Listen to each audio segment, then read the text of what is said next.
Fender Special Edition Mustang Bass unboxing and first look.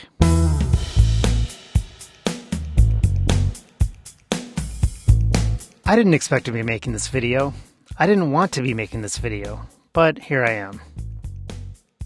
When I see a new Fender instrument for under $700, it's hard to pass up, especially when it's a Mustang Bass, which I've been interested in anyway, and even more when it's in buttercream with a mint pickguard and maple fretboard. That's making me hungry. Anyway, I wanted a short scale bass, and since I do own a Fender or Squier, Precision, Jazz, or Jaguar bass already, I kind of wanted to complete the set. Sorry, Meteor doesn't count. If you've watched one of my past videos, you know I was just hunting for a Fender bass that made me happy, and I finally found one, the Player Jaguar. I planned to stop there, and then I planned to stop with the Yamaha 5-string, but I have a particular reason for wanting a short-scale bass too. I'm 50, and I'm starting to develop arthritis in my hands that are barely big enough for a long-scale bass anyway. The thin, short-scale neck on the Mustang is perfect for me. But what about the rest of the instrument? Well, now that I have it out of the box, let's check it out.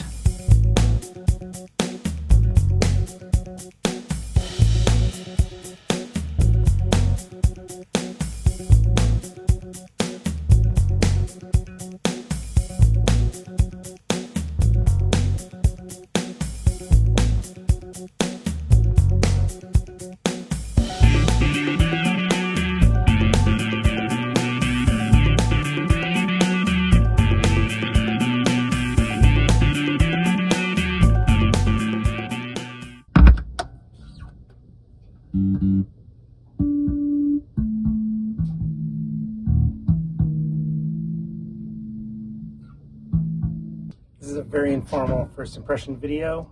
You might hear my laundry in the background. Haven't even removed the plastic off of the pickups or the pickguard yet.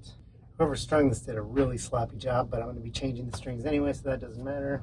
Neck is really nice and smooth, satin finish, but just really well done. Does not really have rounded fretboard edges. No sharp frets. Yeah, feels pretty good.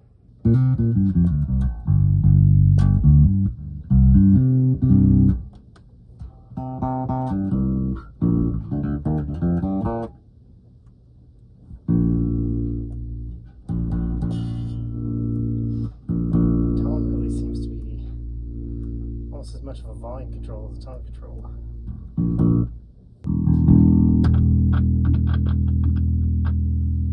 Don't like that. Action's good. I'm not a round wound string guy, so I'll be changing those anyway, but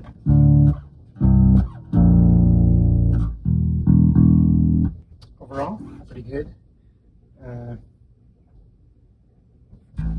Don't notice any issues with the body. I love this color, it's really nice.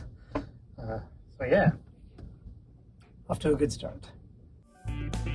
As usual, the first thing I wanted to do with this bass after taking it out of the box was to put on a set of flat wound strings. While I have the strings off of a new bass, I never miss an opportunity to take off the pickguard as well and see if it's shielded.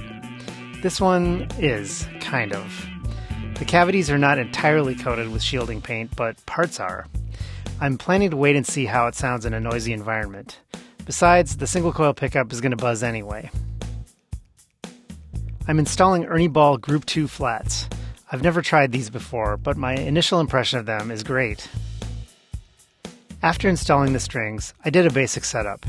I left the truss rod alone, but I did adjust the saddle height on a couple of the strings, and I set the intonation.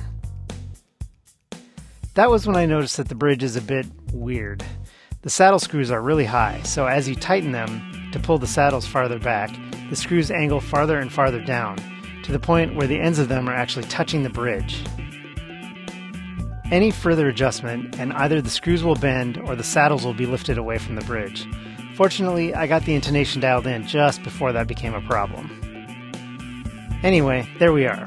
Overall, I'm very happy with this bass, and after a string of disappointments from Fender, both American and Mexican-made instruments, I've gotten lucky now with 2 in a row from Ensenada. which just further goes to show what I said in my video on the Jaguar. The best Fender is the cheapest Fender.